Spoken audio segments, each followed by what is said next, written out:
Bonjour, je vous propose dans le cadre de séance numéro 9 d'entamer le chapitre 3 intitulé « Les collectivités territoriales ». Le plan de ce chapitre se présente de la manière suivante. Dans une section 1, on va étudier la commune, section 2, on va étudier la province ou la préfecture, et dans une section 3, on va étudier la région. Bien. Tout d'abord, il convient de mettre en relief quelques points relatifs à la décentralisation territoriale. Et je vous invite à faire un tout petit rappel de certains points essentiels que nous avons étudiés dans le cadre du chapitre 1. Alors là où nous avons eu l'occasion de faire la différence entre la décentralisation territoriale et la décentralisation par service ou bien décentralisation technique. Nous avons eu l'occasion d'étudier que lorsqu'on parle de la décentralisation comme ça tout court, il faut inclure les deux, c'est-à-dire territoriale et décentralisation par service. La décentralisation territoriale, elle réalise les collectivités territoriales objet de ce chapitre. La décentralisation par service ou bien la décentralisation technique, elle ne réalise l'établissement public qui fera l'objet de l'étude du chapitre numéro 4. Bien sûr, avant de traiter la section relative à la commune, il convient de mettre en exergue les principes de la décentralisation territoriale.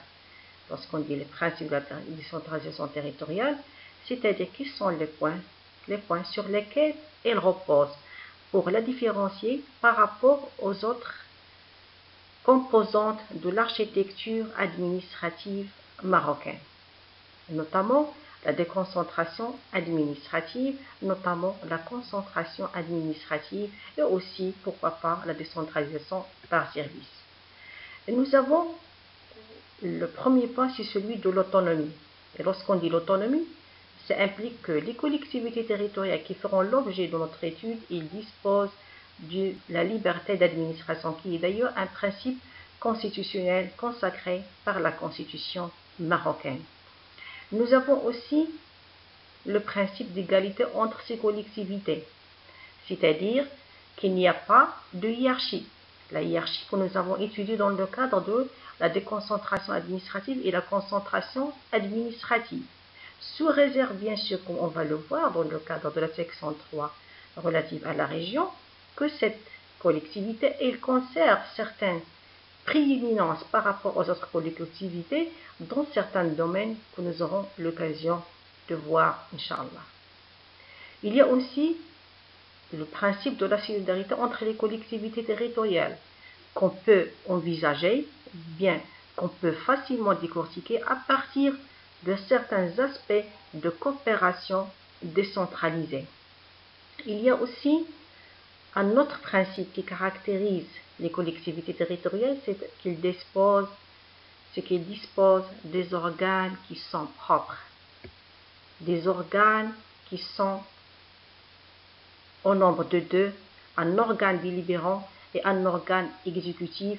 Et dans le cadre de ce point, il y a une question qui se pose, c'est quoi la différence entre ces deux organes qui feront l'objet de notre étude par la suite. Alors là, ce sont des principes fondamentaux sur lesquels repose la décentralisation. Sur l'intitulé, c'est le conseil communal, n'existe jamais, comme on dit en arabe. Alors c'est le conseil communal et nous avons le deuxième organe, c'est l'organe exécutif. Un organe qui délibère, et sur quoi on va le voir par la suite. Et nous avons un organe exécutif qui n'est autre que le président du conseil communal, qui est assisté bien sûr par un certain nombre des adjoints. Cependant, si nous avons dans le premier cas, c'est-à-dire l'organe délibérant, le conseil communal, il est élu au suffrage universel direct, c'est-à-dire par la population concernée. Dans le cadre de l'organe exécutif représenté par le président du conseil communal, on a affaire à des élections qui sont internes. Alors, c'est-à-dire que le conseil communal ou bien les membres, alors là, on peut dire la deuxième étape des élections.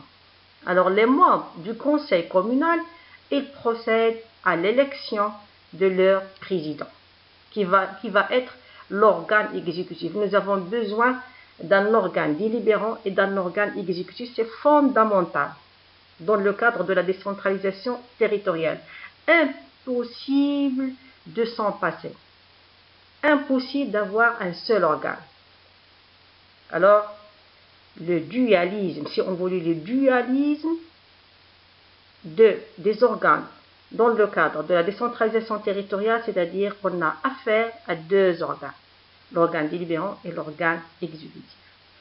Bien sûr, concernant le fonctionnement du conseil communal, alors on peut avoir deux catégories, des sessions ordinaires et des sessions extraordinaires. Alors, les sessions ordinaires, telles qu'elles sont fixées par la loi organique, alors on a affaire à 3 fois par an, février, mai et octobre. Cependant, on peut avoir des sessions extraordinaires qui peuvent faites suite à la demande du gouverneur. Alors là, vous voyez qu'il y a l'intervention du gouverneur. Et si vous vous rappelez de la section là où on a étudié les agents d'autorité et plus particulièrement le gouverneur, et je vous ai dit qu'il faut faire attention à la présence de cet agent d'autorité. Il est présent non seulement dans le cadre de la déconcentration administrative, mais aussi dans le cadre de la décentralisation territoriale. Alors là, on trouve un élément qui illustre la présence du gouverneur dans le cadre de la décentralisation territoriale. Mis à part le fonctionnement, la composition des conseils ou bien des organes plutôt de la commune, on a la deuxième question qui se pose, c'est celle des compétences de cette collectivité territoriale. Bien sûr, puisqu'il s'agit là d'une personne morale de droit public, il s'agit là d'un acteur public qui est invité à exercer un certain nombre de compétences dans le cadre de l'organisation administrative marocaine. Là, on trouve que la Constitution marocaine, elle a consacré le principe de subsidiarité. Le principe de subsidiarité qui consiste en quoi? Il consiste à ce que, généralement, on ne parle pas uniquement des communes dans ce cadre. Alors, ce principe constitutionnel, il implique que l'ensemble des collectivités territoriales, elles ont une vocation à prendre les décisions pour l'ensemble des compétences qui peuvent le mieux être mises en œuvre à leur échelon. Alors là, c'est un principe qui est constitutionnel, consacré par la Constitution marocaine et qui encadre la présence de cette collectivité territoriale. Je ne parle pas uniquement de la commune, mais des autres collectivités, notamment la région et la province ou la préfecture. Leur présence et comment elles vont intervenir dans le cadre de l'organisation administrative marocaine. Cependant là, il n'y a pas un exercice général des compétences de la commune. C'est-à-dire comment? Là, nous avons 3 types de compétences qui sont exercées. Nous avons des compétences propres de la commune, bien sûr. Nous avons une deuxième catégorie, c'est celle des compétences partagées. Partagées avec qui? Ou bien avec quel organe? Alors, les compétences partagées avec l'État. Nous avons troisième catégorie, ce sont les compétences qui sont transférées, c'est-à-dire les compétences transférées de la part de l'État. Alors là, on trouve quand même la question de l'autonomie administrative, là, elle est aussi consacrée. Consacrée à partir de quoi? À partir de l'exercice des compétences propres. Alors, ce sont des compétences qui sont réservées et qui sont exclusivement exercées par la commune. Alors, par respect au principe, bien du principe de la subsidiarité et par respect du principe de la question d'autonomie. Dans le cadre de ces compétences qui sont exercées par la commune, comme on a fait la différence dans le cadre de la composition entre l'organe délibérant et l'organe exécutif, c'est-à-dire entre le conseil communal et le président du conseil communal, il faut aussi, dans le cadre de l'exercice des compétences, faire la différence entre les compétences de chaque organe. Déjà, systématiquement, lorsqu'on dit un organe délibérant, c'est-à-dire qu'il va délibérer sur un certain nombre de questions qui relèvent du domaine de la commune. Les compétences qu'on vient d'étudier, qu'on vient juste de voir. Alors, il va délibérer. Par exemple, il va délibérer sur le budget. Il va délibérer sur le mode par lequel on va gérer les services publics communaux. Alors là, les compétences, ils sont tracées, ils sont énumérés plutôt par la loi organique relative à la commune. Alors, la particularité de cette décentralisation territoriale à la marocaine, ou bien marocaine, c'est que les compétences du conseil communal, ou bien l'ensemble des organes des communes, ou l'ensemble des organes des collectivités territoriales, elles sont énumérées. C'est-à-dire, qu'est-ce qu'on entend par cette phrase? Lorsqu'on parle, on veut parler des compétences du conseil communal. Alors là, tout simplement, on va se référer à la loi organique. Dans la loi organique, on trouve que le conseil communal exerce les compétences suivantes. 2 points. 1, 2, 3, 4, 5 et ainsi de suite. Le président du conseil communal en tant qu'organe exécutif, voici qu'est-ce qu'il fait, qu'est-ce qu'il exerce. 2 points. 1, 2, 3, 4 et ainsi de suite. Bien. Alors, je disais que pour les compétences du conseil communal, qui est l'organe délibérant, il peut délibérer sur toutes les questions qui sont bien sûr fixées par la loi organique. Et je viens de vous donner quelques exemples. Par exemple, il délibère sur le budget, il peut délibérer sur le mode d'exercice par lequel on va gérer les services publics. Il peut délibérer aussi sur la création d'un service public, bien sûr communal. Ah, je précise le terme, service public communal.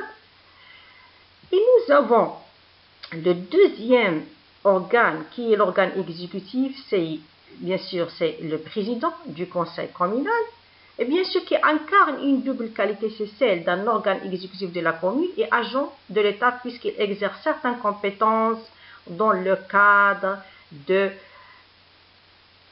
l'État civil. Alors, et bien sûr aussi, il participe à l'organisation des élections. Alors, nous avons vu 2 points essentiels jusqu'à maintenant. La composition, bien sûr, et le fonctionnement, et nous avons les compétences. Cependant, cette question d'autonomie administrative et cette question d'autonomie financière qu'on vient jusqu'à maintenant d'étudier, qui est tout de même encourageante, ne doit pas écarter la remarque qu'on a faite au début. Lorsque je vous ai dit, il faut faire attention. Ne pas utiliser le terme indépendance. Pourquoi? Parce que là, nous avons la question d'autonomie. Et la question d'autonomie, les deux, administrative et financière, elle renvoie sur le fait que nous avons un contrôle administratif qui est exercé par l'État. À titre de remarque, si vous trouvez des ouvrages, des documents qui sont anciens un petit peu, avant 2015, avant 2011 plutôt, là vous allez trouver le terme tutelle. Alors là, cette tutelle, il a été remplacé par ce qu'on appelle le contrôle administratif. Et c'est là le point de liaison qui existe entre les collectivités territoriales et le pouvoir central, bien sûr, qui exerce le contrôle administratif à travers ou bien à l'aide de son représentant. C'est ce qu'on peut lire à partir de l'article 145 de la Constitution qui dispose que dans les collectivités territoriales, les walis des régions et les gouverneurs des préfectures et de provinces exercent le contrôle administratif. Et lorsqu'on dit wali des régions, gouverneurs, préfectures de provinces, ce ne sont que autres que des agents de l'État, des représentants du ministère de l'Intérieur, c'est-à-dire que là, il y a un point de liaison. C'est-à-dire que ces collectivités territoriales ne sont pas indépendantes. Elles sont soumises à un contrôle administratif. Mais bien sûr, il faut dire, je reviens sur cet article. Selon la Constitution marocaine, nous avons une commune, bien sûr. Nous avons étudié des compétences, une diversité de compétences, compétences propres, compétences transférées, compétences partagées. Alors, ces compétences qui vont être exercées par la commune, ils ont besoin de quoi? Ils ont besoin tout simplement d'un budget. Ils ont besoin des ressources financières. On ne peut pas donner des compétences à une collectivité X, n'importe quelle collectivité territoriale, sans lui donner les ressources qui vont être consacrées par son texte, bien, son régime juridique. Des compétences qui ont besoin, bien sûr, des ressources financières pour que ces projets soient réalisés sur le plan de la réalité. Ce budget communal, il est préparé par le président du conseil communal, conformément à un plan d'action de la commune, et il doit être adopté par l'organe délibérant. Comme on l'a vu. Alors, c'est quoi la procédure? Le budget, il doit être préparé par le président. Par la suite, il est soumis au conseil communal pour être voté, pour qu'il soit voté, et par la suite, il doit être validé par le contrôle administratif avant d'être exécuté. Ce qu'on vient d'étudier dans le cadre de cette séance, c'est ce qu'on appelle le régime commun, ou bien le régime de droit commun des communes. Le régime commun à l'ensemble des communes. Mais il y a une exception,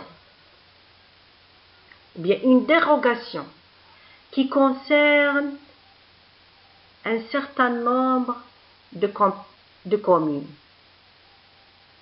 Ce qu'on appelle le système d'arrondissement qu'on va étudier dans le cadre de la séance prochaine.